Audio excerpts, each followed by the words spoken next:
a mi cocina. Hoy yo quiero cocinar galletas de miel. Estas galletas son de Ucrania y voy a usar el recipe de mi amiga.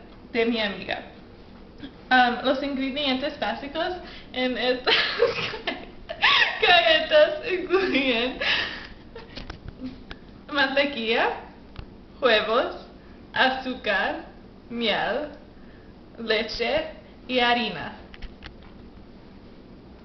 Es muy fácil para preparar las galletas.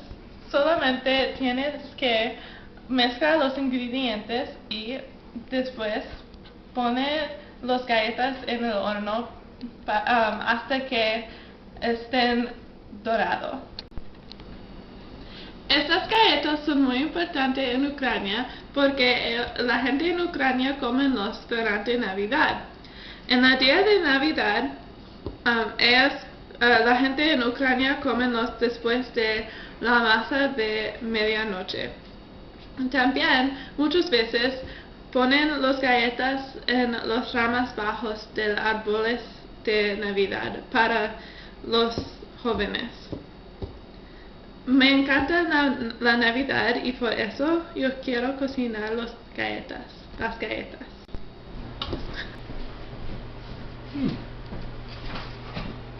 Buen provecho.